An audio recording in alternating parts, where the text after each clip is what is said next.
Está começando Diálogo Mais, o programa de entrevistas e debates da Mais FM. Olá, você que nos acompanha no Diálogo Mais. Esta semana eu trago Padre João Batista Moreira Gonçalves, vigário-geral da Diocese de Iguatu, pároco da Matriz de Senhora Santana e também coordenador da PASCOM diocesana, né? Aí depois o senhor me explica como é que o senhor faz para arrumar tempo para tudo isso, tá? Bom, gente, esse bate-papo hoje a gente vai ser bem alegre, bem informal, bem para cima, porque nós vamos tratar de um assunto muito sério. A gente vai tratar de depressão, ansiedade e estresse. Para quem não sabe, Padre João Batista também é psicólogo. Por isso, a gente trouxe ele para tratar de um assunto que mexe com muita gente, todo mundo tem muita pergunta, né? Bom, vamos rodar a vinheta. Não vou precisar apresentar o padre, que também já foi administrador diocesano pelo período de 1 ano aqui na Diocese, quase 2 anos aqui na Diocese de Iguatu, quando estava vacante, né? Não tínhamos um bispo ainda, e isso tudo foi para o currículo dele, tá, pessoal? Então, o que que acontece? Esse papo promete. A gente vai rodar a vinheta e volta já. Diálogo se constrói com informação e respeito. Você por dentro dos fatos que foram notícia. Diálogo Mais, com Luiz Sucupira. Bom, pessoal, a gente está de volta, né? Depois da vinheta, aqui do meu lado, Padre João Batista Moreira Gonçalves, psicólogo. Agora vamos inverter, né?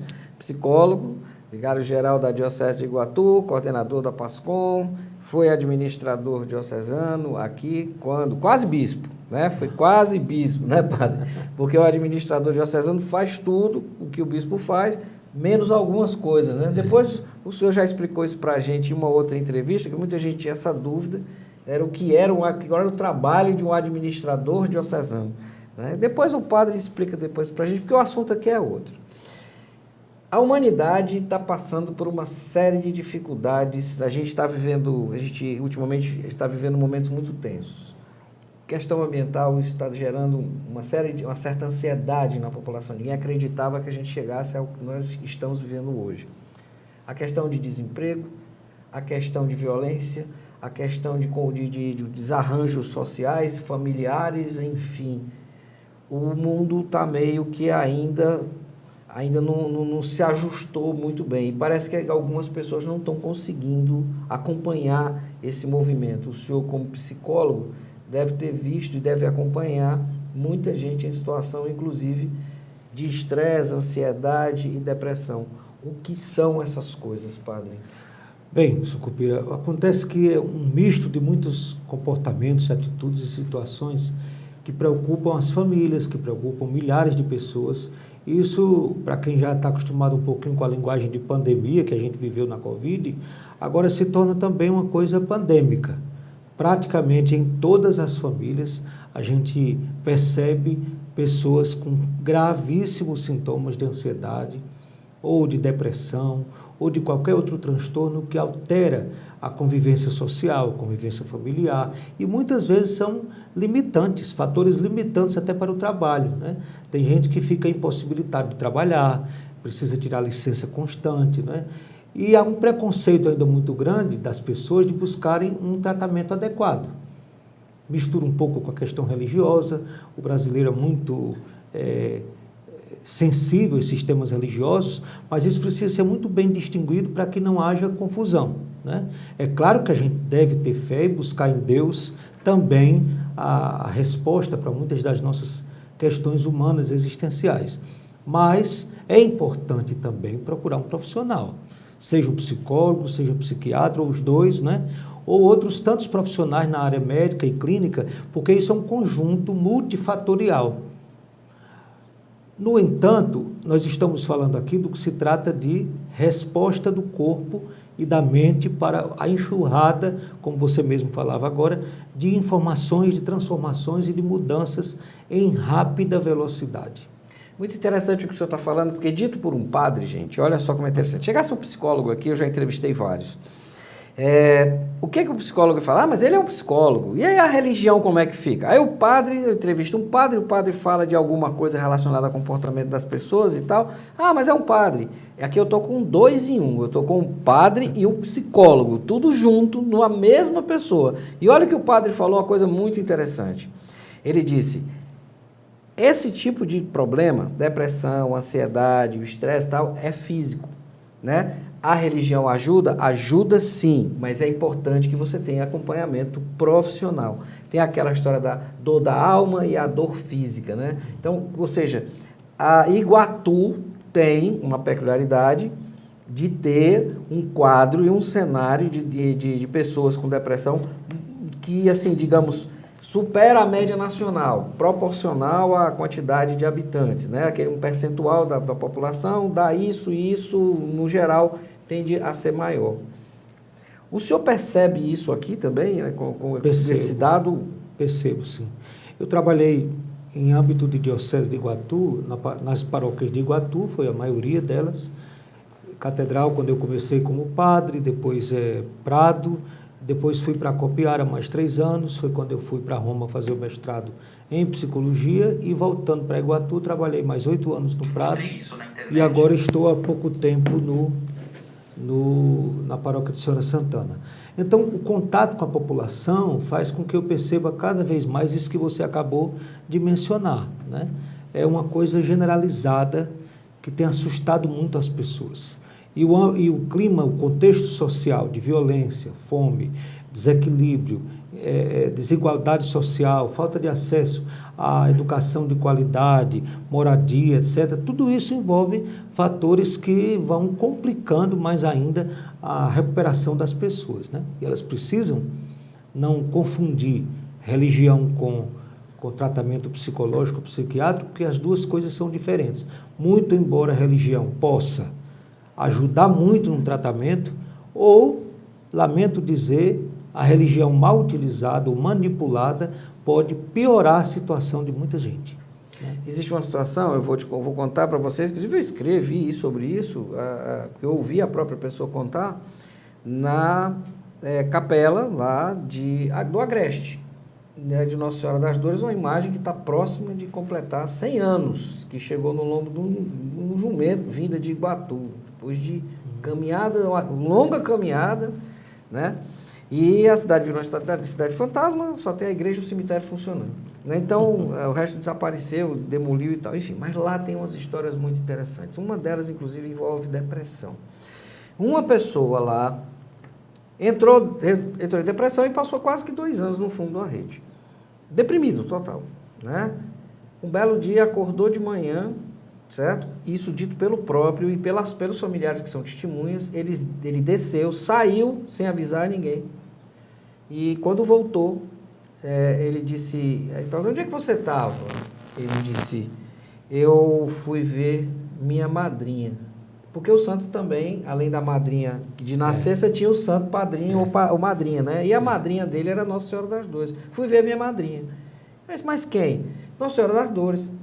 Aí ela disse, e aí? Ela disse assim, eu conversei com ela e ela disse que de hoje em diante eu não tenho mais depressão. E olha que isso é verdade. Inclusive, ele saiu do fundo da rede e até hoje ele não sente mais nada, não sente mais coisíssima nenhuma. Aí nós podemos dizer que houve digamos, tudo tem a ver parecido com um milagre, né? Né? Então, ou seja, porque sem tratamento nenhum, sem acompanhamento nenhum, sem nada, e de uma hora para outra isso acontecer. Agora, posso interromper, né? Sim, claro.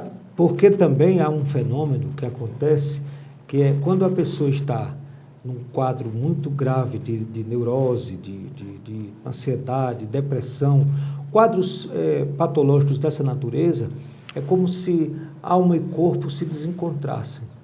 E também como se a pessoa não está conseguindo conciliar sua tradição religiosa, seus vínculos religiosos, culturais, está tudo solto, tudo maluco. Então, é interessantíssimo essa história que você acabou de me contar, porque quando esse homem, no sonho, né, fez esse encontro do vínculo da tradição com a realidade do momento dele, ele encontrou a cura, destravou aquilo que se chamava de bloqueio, né?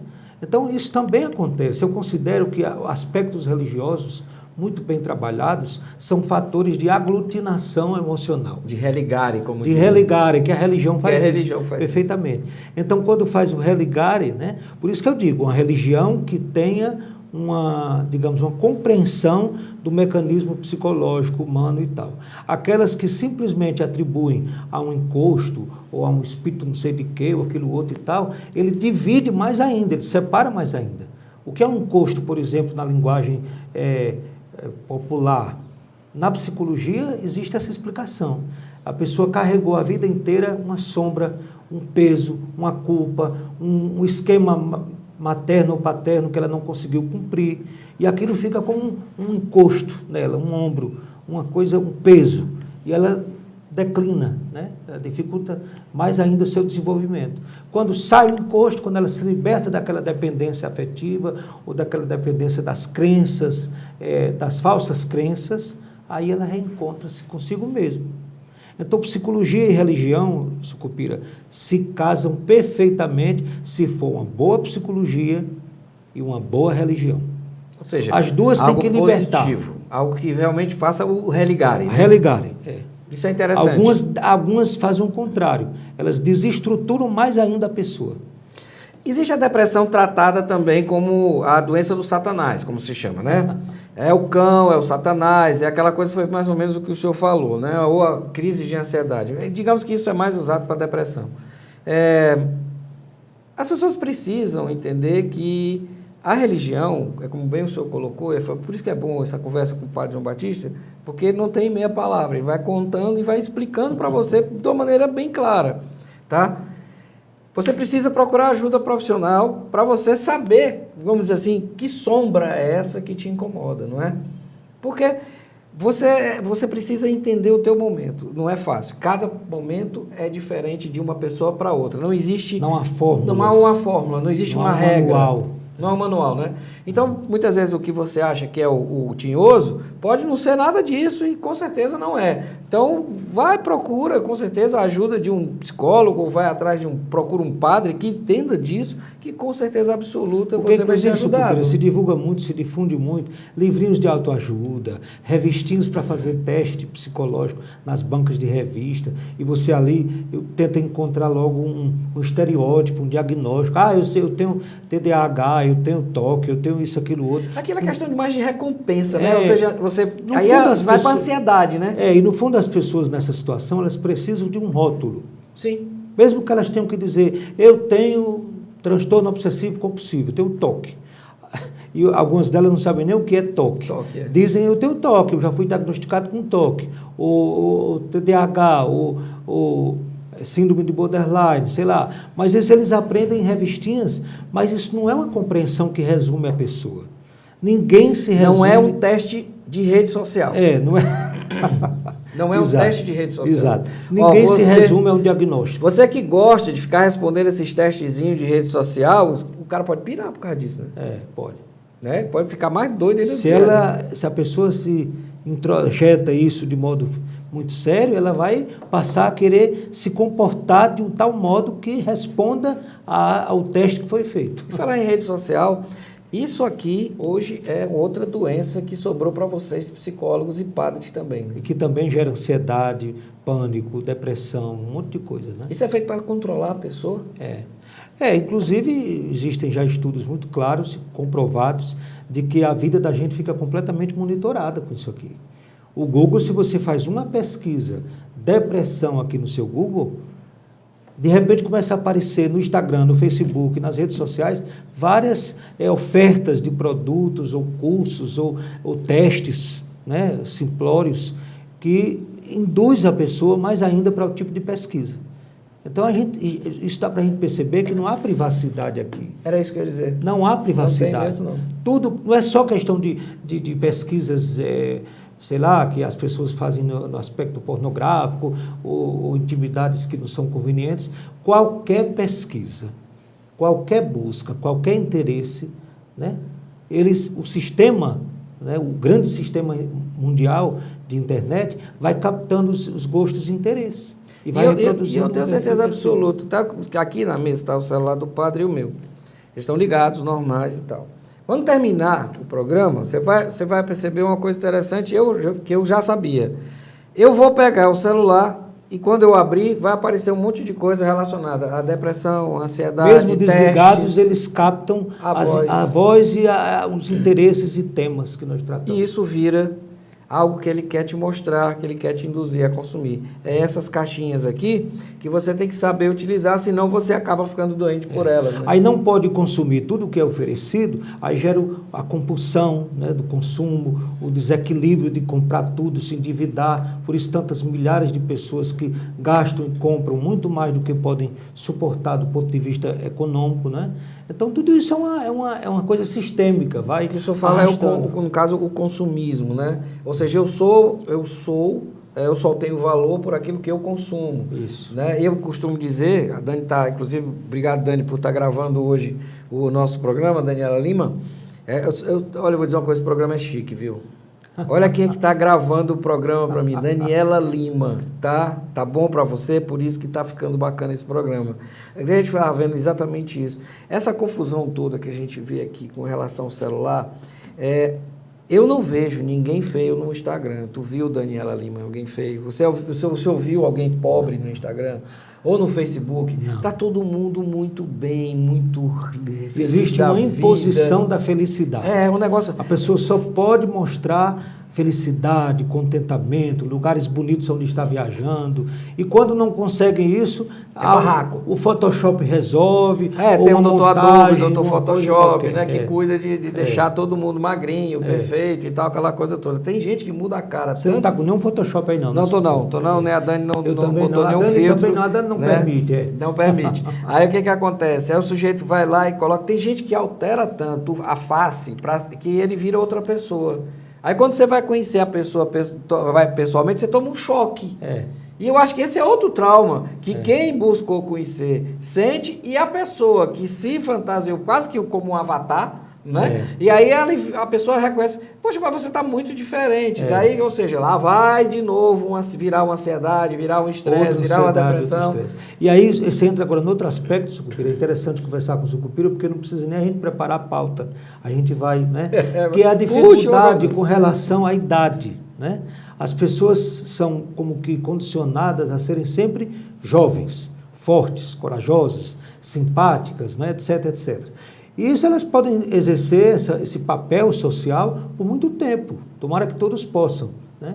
Mas vai chegando sempre o momento em que a pessoa vai se dando conta das limitações de natureza corporal, física, emocional, mental, coisas que você conseguia fazer há 10 anos passados, agora não consegue nem mesmo ensaiar. E aí, como é a reação das pessoas quando se descobrem envelhecendo? E aqui é um problema gravíssimo. O Iguatu tem hoje uma quantidade de idosos enorme, porque a tendência é que não só o Iguatu, mas o mundo inteiro. Eu morei na Europa e é uma Europa envelhecida. Sim. Os pais não querem mais gerar mais do que 2 filhos no máximo. Os idosos que já nasceram e cresceram e formaram seus filhos ainda continuam por algum tempo, porque o estado de seguridade social vai permitindo que eles mantenham uma qualidade de vida razoável na Europa. Aqui no Brasil nem isso. E então fica um distanciamento entre poucas crianças e poucos jovens e muitos, muitos idosos, né? E isso está chegando no Brasil, chegando em todos os lugares, chegando no mundo inteiro, porque há um descompasso constante. Olha como eram os nossos antepassados há algum tempo atrás. Cada casal tinha 12, 15 filhos. Hoje tem no máximo 2. Não, meu pai era um dos 10 filhos do meu avô com minha avó. Pronto. E quando não tinha 2 casamentos... Meu pai só teve 2. E quando eram 2, 3 casamentos, né? Só teve 2 Porque meninos. também havia muita morte de parto, né? Porque eram sucessivas gestações, né? Isso. E a mulher... E não tinha assistência médica hospitalar, como já tem hoje. E quando morria um dos 2, aparecia filho fora do casamento atrás da herança, né? Aí é pior. É pior, acontecia demais. Aí é outra problemática que envolve não só questão de herança, mas convívio familiar, adaptação, né? E é tanto que tinha, Sucupira, nos registros, filho legítimo de... Sim, e filho legítimo, bastardo de. Né? Isso. Já era uma coisa assim socialmente convencionada para registrar, porque não podia registrar sem pai. Então ficava filho legítimo de e filho bastardo de. E para não ficar sem pai, muito tio, no caso, acabava assumindo a paternidade dessa criança para que ela tivesse o nome de um pai, né? E no final das contas acabava dando outra confusão. Bom, a gente vai já para um rápido intervalo. Papo bom é assim, passar rápido. E lembrando para você que um resumo disso aqui é depressão, excesso de passado, ansiedade, excesso de futuro, e estresse, as duas coisas juntas, umas brigando com as outras, e mais as coisas que você acha que não pode resolver. A gente volta já no próximo bloco, vamos falar de problema, tá? Como resolvê-los. Na 106.1, você ouve Diálogo Mais, o programa de entrevistas da Mais FM. Atenção, empresários e empreendedores. Você deseja aumentar a visibilidade da sua marca e melhorar a aparência dos seus anúncios? Conheça agora PN Mídia, o estúdio de gravação mais completo do mercado. Com mais de 10 anos de experiência, a PN Mídia oferece soluções completas para a sua empresa, seja para anúncios em rádio e propaganda volante, redes sociais, outdoors e mídia indoor. Além disso, possuímos o maior banco de vozes do Brasil, com locutores profissionais e qualificados para atender às suas necessidades. Melhore a imagem da sua marca e destaque-se no mercado. 999570101.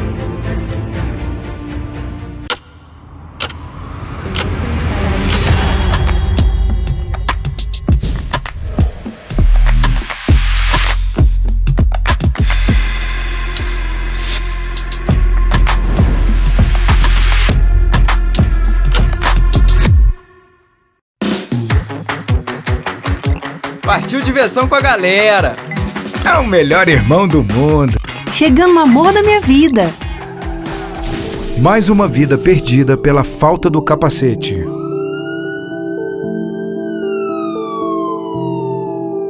Detran e Governo do Ceará.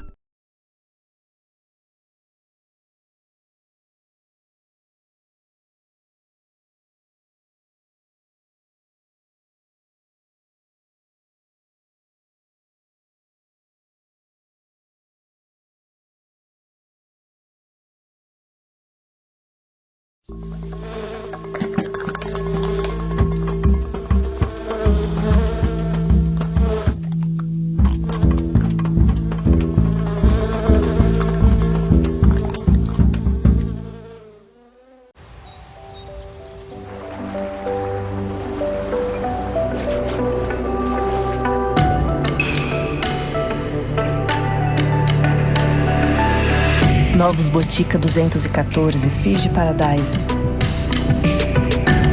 Sinta o frescor das ilhas do Pacífico e embarque nesse paraíso.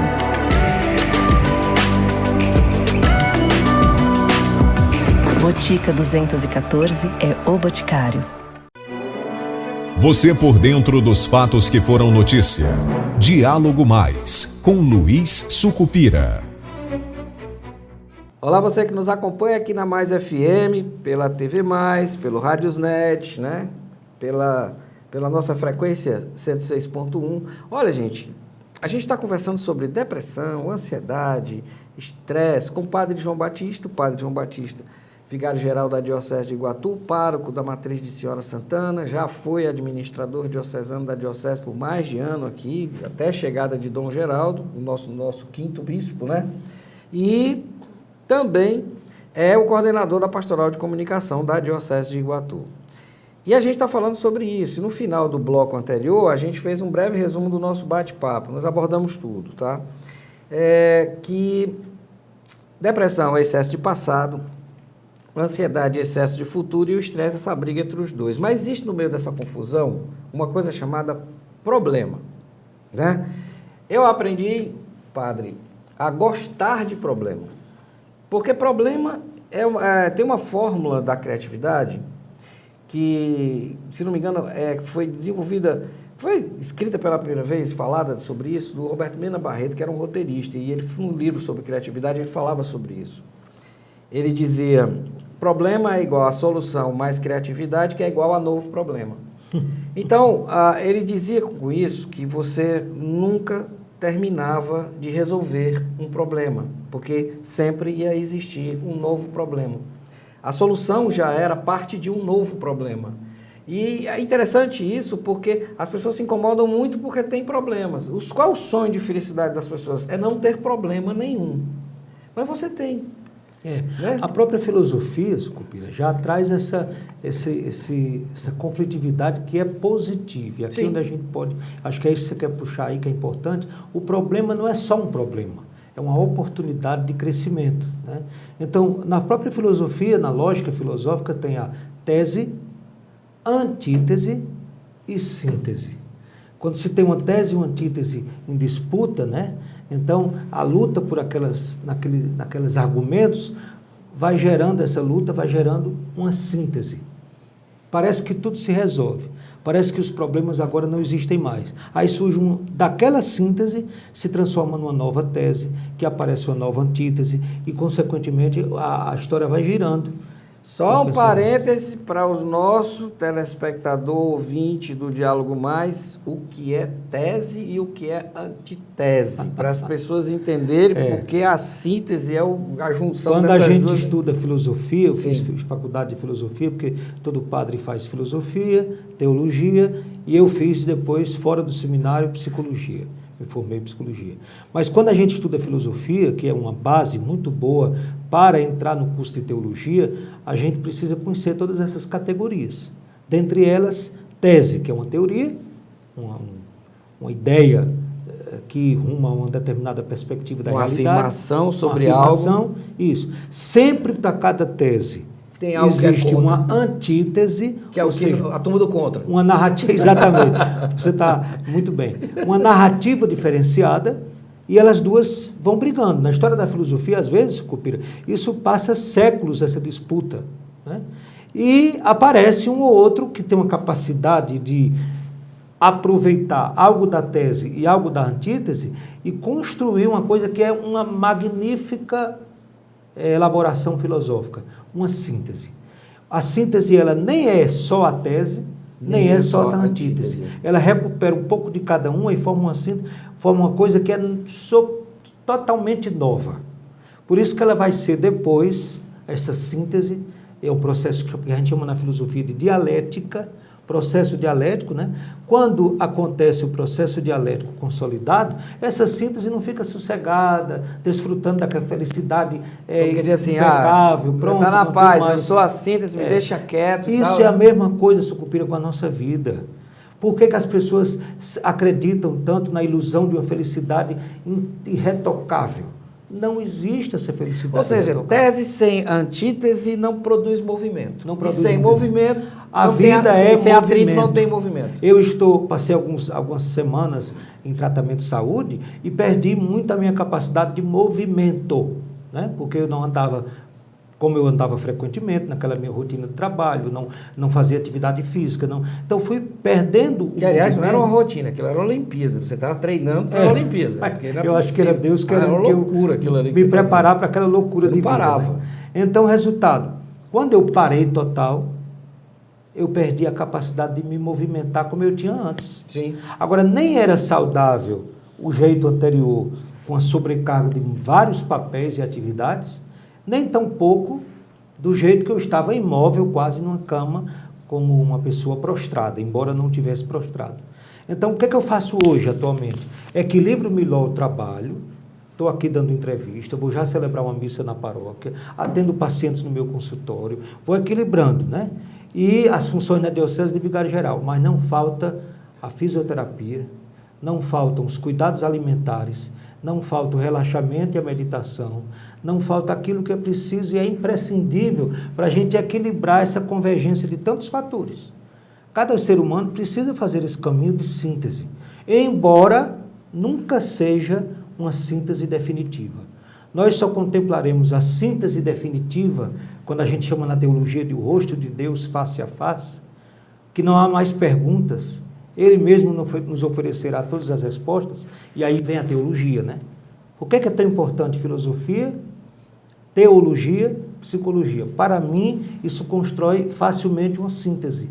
Não há contraposição entre fé e ciência. Se você conhece a verdadeira fé, numa perspectiva dialética, que é aberta a outras crenças e culturas, e se você conhece uma boa teologia que é fundamentada na filosofia.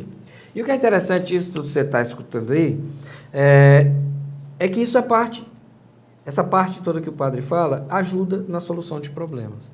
Autoajuda não resolve problema. O problema é uma coisa que ele existe e você resolve vários por dia e nem se toca disso. Tanto é que o pessoal que diz que não gosta de política, né? Aí eu disse, olha, uma vez eu falando, desculpe, num diálogo eu disse, pois você tem que gostar de política porque tudo que você usa, come, fala, veste, anda, pega, até o fato de não fazer nada é uma política, é política. Isso foi feito através da política. A política é a arte de gerir cidades. Então as pessoas não querem resolver problemas porque elas não querem ter problemas. Mas eu sempre é o que você falou, o problema é um estímulo, é um desafio. Lógico que existem problemas que eles vão girando e... vão se tornando crônicos. O que não pode existir é um problema crônico, como ansiedade crônica, depressão crônica, instabilidade política crônica, né? Agora, uma coisa que apenas garante uma reciclagem, um movimento, uma dinâmica, um dínamos da vida, isso é possível, né? Então esse problema, ele acaba virando crônico, ele gera um estresse, e aí você vai precisar de ajuda. Colapso. Isso. Aí quando a pessoa entra num quadro de colapso, que ela não consegue mais resolver nada. Aí vem no campo da psicologia uma disfunção cognitiva terrível, você está aqui diante de coisas que você sabia fazer e não sabe mais, né? Incapacidade no trabalho, incapacidade nos relacionamentos, pioram muito mais os relacionamentos. Você tenta dizer algo e não consegue, os outros não te entendem, né? E você está querendo dizer como você sempre dizia, mas agora não dá mais, porque você está colapsado, né? Então entra numa espécie quase catatônico. Isso. E aí é o que muita gente não compreende e acha que é um problema insolúvel. Não é insolúvel, tem encaminhamento, tem tratamento para isso, tem procedimentos terapêuticos para isso. Então, quais seriam os sintomas físicos, porque isso gera também sintoma físico, que eu posso dizer que está na hora de eu buscar ajuda e, olha, sério, não tenha vergonha não, tá? O fato de você ir procurar uma ajuda de um profissional não quer dizer que você é doido, não. Certo? Esse conceito de loucura é algo que precisa, inclusive, ser revisto e ser tratado de outra forma. Não existe essa loucura que a pessoa diz, que vocês falam, o doido. Não é assim, ninguém fica doido, não, tá? Ou seja, mas a falta de um trabalho deixa você, de um trabalho feito por um profissional, pode deixar você numa situação, como o padre acabou de dizer, sem coordenação de nada, parecendo um louco. Não é? E, ou seja, quando na realidade você está só fora de tempo. E eu posso dizer, Sucupira, sem querer escandalizar ninguém, que eu prefiro os que já se compreenderam como loucos, porque de louco todo mundo tem um pouco. Sim, é verdade. Então eu prefiro os que já reconheceram suas limitações e seus problemas dificultalizados, cronificados, e vão buscar tratamento. Agora, os que supostamente pintam uma ideia de normalidade total, de muita sanidade, de muito equilíbrio, e quando na verdade a gente sabe que tem altíssimos e graves problemas, esses são os piores. Aquele anjinho mesmo é que é perigoso, né? Olha, preste atenção, você está ouvindo aí. O que é interessante, eu quero entrar nessa parte também, eu não sei que não é a tua área de medicamento, mas você deve pegar muita gente que, por conta de um tratamento, acaba adquirindo outro problema. Claro. Por exemplo, tem a turma do Rivotril, tem a turma do Diazepam, ou seja, o bloco da tarja preta, né? E fica todo mundo contra os jovens e netos, etc., que consomem droga. Ora, droga só muda, a única diferença nesse caso aí é a droga que não é legalizada, que é ilícita, e a droga que está sendo vendida com as plataformas das farmácias. Mas é também uma droga para dormir, para ficar acordado, para dirigir, para conseguir resolver qualquer coisa. Quantas pessoas hoje a indústria farmacêutica, você vai em Fortaleza, por exemplo, você vê em um quarteirão 4 farmácias vizinhas uma da outra. E nenhuma delas quebra comercialmente. Por quê? A medicalização virou também um problema gravíssimo. A população não quer suportar o problema nem a dor. Qualquer coisa corre para um remédio que neutralize a dor. A gente chama o brasileiro virou hipocondríaco, e isso é um outro distúrbio psicológico. Outro tema, né? aqui. É um outro distúrbio também, né? O sujeito, a hipocondria já é, obviamente... A incapacidade de administrar a sua própria dor. Tá vendo? Você que adora um remedinho, é bom também procurar ajuda, né? Acaba piorando, né? Ou seja, de tanto remédio acaba se envenenando, né? Não estou dizendo que ninguém possa usar remédio. Claro que pode. Mas não exagerar, né? Mas não pode exagerar, nem pode se automedicar, e toda medicação tem que ser prescrita por um médico, alguém da área, que possa acompanhar o uso da medicação e fazer o que a gente chama de desmame. Depois de algum tempo, você adquire uma estabilidade firme e acompanhado pelo médico que vai te avaliando, e ele poderá dizer, olha, agora você tomava 2 comprimidos, vai tomar só 1, depois só meio comprimido, e depois você não precisa mais. Né? Ansiedade gera palpitação? Sim, produz ataque cardíaco, todos produz os sintomas tipo de físicos. Sobe a pressão, sobe a pressão, taquicardia, tremores, catatonismo, ficar assim, paralisada. Como sensação de quase morte. Sensação de quase morte, tudo isso. Vem aquilo que, diante dos sintomas que a gente chama de psicossomáticos, né? Psíquicos com manifestações somáticas, corporais, isso demonstra mais ainda algo estranho, né? Que a população não tem o hábito de lidar com isso. Normalmente, as famílias que têm até menos poder aquisitivo, não conseguem pagar uma consulta de um profissional, de um psiquiatra, de um psicólogo, recorrem aos padres, pastores, curandeiros, etc., para resolver aquele impasse. E quando leva a pessoa numa situação dessa, o discurso, se for um discurso mais agressivo ainda, ou um discurso de tipificação, é um espírito, é um encosto, é isso, aquilo outro, aí dificulta muito mais o problema, né? Porque dá uma amplitude maior àquilo que poderia ser resolvido com a reestruturação dos vínculos sociais, comunitários, familiares, etc. Então, um bom psicólogo, um bom psiquiatra consegue ajudar no setting terapêutico, no consultório, estabelecendo um vínculo de empatia, de confiança com o paciente, uma relação que não é rápida, não é mágica, não é nenhuma mágica, mas num processo terapêutico, aquilo vai se equacionando, se reajustando. Inclusive, gente, tem uma situação muito interessante com o advento do autismo, né? Muitas pessoas que eram tratadas como loucas, né? Inclusive com medicamentos pesados, tratamentos mais fortes e tal, e outras que eram tidas como o Zé Doidinho, né? Ou então o menino que não para quieto, aquele menino agitado demais, ou o bichinho que é inteligente demais, esse menino só pode não ser normal, esse menino é inteligente demais, menino, né? Ou então com algumas repetições e tal, ou avesso a alguns tipos de sons, luzes, enfim. Essas pessoas não eram tidas como pessoas anormais, né? E durante, geralmente, esse trabalho que você faz de ouvir as pessoas, conversar com elas, como terapeuta também, você deve ter descoberto muita gente que é autista. Ou com alguma coisa relacionada ao espectro autista, né? Acho que eu vou perder muito paciente no consultório dizendo isso. Mas, às vezes, trazem um filho e colocam ali toda a carga, o bode expiatório. Esse menino é o problema da família. E quando a gente vai ouvindo, fazendo a interrogação, a anamnese, etc., do meio para o fim a gente vai descobrindo que o problema é a família e que a criança, ela é apenas aquela parte mais fraca. Ela é o bode da sala. Ela é o bode da sala. Exatamente. E aí ela manifesta mais fortemente aquilo que, sinceramente, ela percebe como distorcido no contexto familiar. Então é muito sério isso. Às vezes a gente diz, olha, não é a senhora, mãe, não é o seu filho, mas é você, mãezinha, que está precisando ser ajudada. Eu fico imaginando até que ela deve olhar para o senhor e dizer assim, como eu, padre? Mas como é que pode ser? Que história é essa, padre? Agora é danado, paguei uma consulta para ser chamada de louca. Eu fui uma consulta porque eu achava que esse menino era perturbado, a doida sou eu. Aí pronto, porque é mais fácil um estigma no outro do que na gente.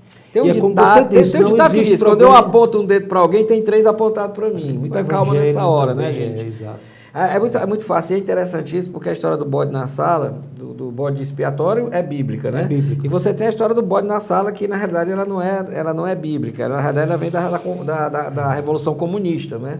Eles dividiram os apartamentos, que é o que o pessoal fala muito, que esperava que acontecesse no Brasil, que se você tem uma casa com 3 quartos, 2, o Lula ia botar um monte de gente pobre lá dentro. Não aconteceu e nem vai acontecer. O que está acontecendo é que o Lula mandou pagar as prestações do pessoal que tinha Bolsa Família e que estava pagando o Minha Casa Minha Vida. Fez família, ele deu foi a casa, não foi o quarto. Então, olha o que é interessante, padre. E aí, para todo mundo poder ficar na casa, eles botaram famílias diferentes no mesmo apartamento e dava briga.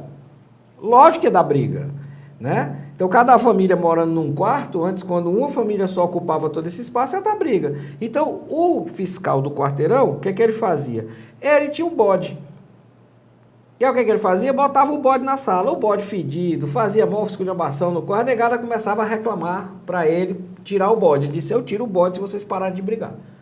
Eles tiravam o bode, aí eles viviam em paz, porque toda vida que tinha briga, ele disse, eu vou trazer o bode. Ou então a descarga da raiva, da ira, da revolta, aplicada no bode, né, um animal irracional, né, quando nós aqui muitas vezes o somos, então a descarga de energia negativa e de revolta e de agressividade no bode é como se... É uma catarse. A psicologia tipo assim, catarse. Olha, podia ter ficado pior, mas tá bom assim, né? Pronto, pelo menos alguém pagou a culpa. Alguém pagou a pena, né? Que é interessante. Eu lhe pergunto, nós falamos de depressão, nós falamos de ansiedade e o estresse.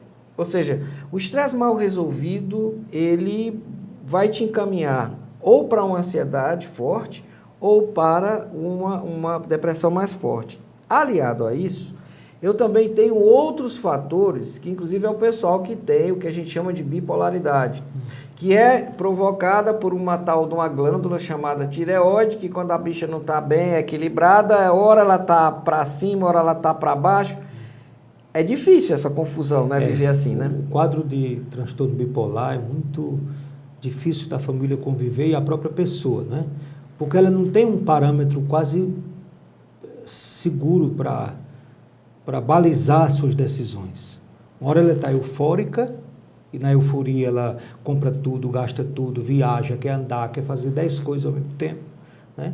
E outra hora ela está melancólica, que é sem ânimo para absolutamente nada. Isso é hormonal.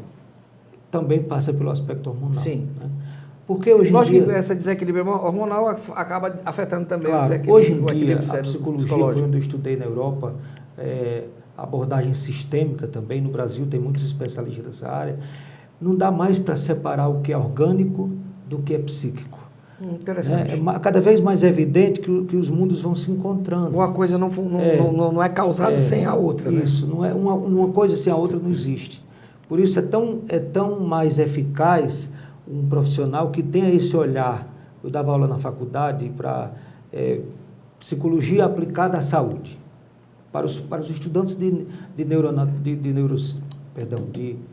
fisioterapia, de enfermagem, os que seriam e serão, e já são alguns deles, formados profissionais de saúde. Mas o que a gente trazia? A perspectiva psicológica para que você pudesse entender o paciente lá no hospital internado, observando também fatores que são invisíveis, né?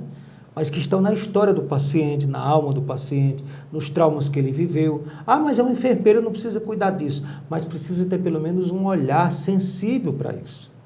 Porque senão ela vai olhar só um corpo que está doente. Não é um corpo que está doente, é uma pessoa que está doente. E na pessoa tem corpo e alma.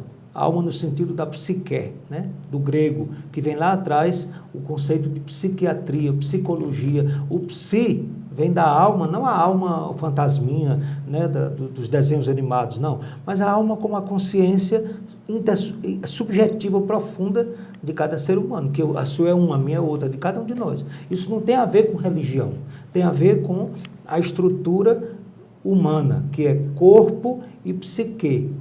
Cientista de qualquer natureza sucupira que olhe só para o corpo, ele não ajuda. Se ele olhar só para a alma e as fantasias da alma, ele vai bananar a pessoa. Então, eu preciso ter um olhar, por isso que eu digo, sistêmico, integrado. Né? Mente sã, corpo são. Mente sã, corpo são. Padre João Batista, muito obrigado por ter vindo aqui bater esse papo com a gente. Olha, padre, a gente estava conversando no intervalo e a gente combinou que ele volta para a gente falar sobre o sínodo, tá? Nós vamos tratar de assuntos muito interessantes, polêmicos, inclusive, que o padre João Batista tem uma boa expertise para poder tratar, como, por exemplo, a questão do aborto, né? Que, inclusive, a Igreja já se posicionou confirmando, né? Na verdade, historicamente, que é contra a questão que envolve o casamento de pessoas do mesmo sexo, enfim, uma série de assuntos polêmicos, porém tratados com a mais restrita seriedade e cuidado para que você possa entender. Longo, né? Porque não é nada simples. Ano passado, só vai se concluir em 2024. E a gente então, vai tratar desses assuntos. Né? Nós vamos tratar desses assuntos, viu, gente? A gente precisa falar sobre isso. Dialogando, não é brigando, não é debatendo, não é xingando e não é ameaçando, tá entendendo? Ninguém com relação a isso. Já chamou a atenção, Sucupira, que o noticiário tem sede, fome. Você é um jornalista, sabe disso? Tem um bom e competente... Mas eu não sou da bacia das almas que gostam de sangue, não, tá? Eu prefiro a informação. Mas eu quero dizer que o jornalismo vive de furos, de reportagens, de notícias. Claro. Então, eles têm necessidade de trazer uma novidade. E já querem antecipar decisões do sínodo da igreja. Mas não tem nada decidido. O sínodo sequer está concluído. Agora tem uma outra etapa que está acontecendo em Roma, em outubro, depois segue outra etapa um ano inteiro, depois outra etapa em 2024, aí é que se sairá daí um documento. Então, tudo que você assistir na imprensa, na televisão, nada contra os jornalistas, né? Mas tudo que você escutar deles na imprensa, na televisão, tudo que você olhar na internet, publicações, etc., tem algo de verdadeiro? Tem sim. Mas tem alguma coisa que está antecipada demais para uma coisa que não está concluída ainda. E está com dúvida? Acesse o site da Diocese de Iguatu.org.br. Sempre o Padre João Batista está enviando artigos a respeito do sínodo, sempre deixando você muito bem informado a respeito disso. Está com dúvida? Vai no nosso site, deixa sua pergunta lá na Diocese, né? Pede a eles para, por favor, eu estou em dúvida, disseram que é assim, a gente responde para você, o padre responde, isso. Tá? E a gente não vai deixar você ser essa resposta. Vai ser uma alegria estar com você aqui, Sucupira. Com certeza. Eu até disse que só quero vir para podcast assim, se for com o Sucupira, porque a gente já tem uma proximidade e eu conheço o profissionalismo dele. Então, sei que ele, como assessor de imprensa também da Diocese de Iguatu, ele tem uma capacidade tremenda de deixar a gente com a pauta livre. Não precisou preparar nada aqui. Foram perguntas que, com certeza, brotam do público, né? Que as pessoas querem, né? Bom, é isso, gente. A gente está terminando uma entrevista, um bate-papo sobre depressão, ansiedade, estresse. É um tema que daria uma série... por aí. Daria uma série de 10 podcasts fácil. Guerra na Síria, guerra em Israel. Isso me afeta? Claro que afeta todo mundo. Então, olha só. Afeta a inflação, afeta tudo. E aí, agora a gente já estava entrando em outro assunto, que é o sínodo. Tá entendendo como é uma coisa dinâmica? A gente vai trazer esse assunto logo, semana que vem, se Deus quiser, a gente traz para que você possa ficar por dentro de maneira séria, clara e transparente sobre esses assuntos que têm também sacudido a imprensa. Padre, muito obrigado por ter vindo ao Diálogo Mais. A palavra é sua para a gente fechar. Apenas para agradecer, porque é um espaço tão adequado para a gente conversar, dialogar, trocar ideias que inclusive podem ser e devem até ser contraditórias, porque toda tese e antítese gera uma nova síntese. Então você que está aí nos acompanhando tem possivelmente ideias diferentes, isso é bom, enriquecedor. Por isso que é uma sociedade plural, por isso que nós somos homens e mulheres que sabemos dialogar. Dialogar é isso, e sínodo é isso, caminhar juntos e dialogar. O Papa mudou a configuração da sala, do local do sínodo em Roma agora, que antes era apenas num tipo um auditório, né, um teatro, e os assessores ou os proclamadores de ensinamentos lá embaixo. Agora são círculos na Praça São Pedro. Quem puder procurar na internet as fotos, são vários círculos para que se permita que todos conversem mutuamente e todos apresentem suas opiniões. E se olhem.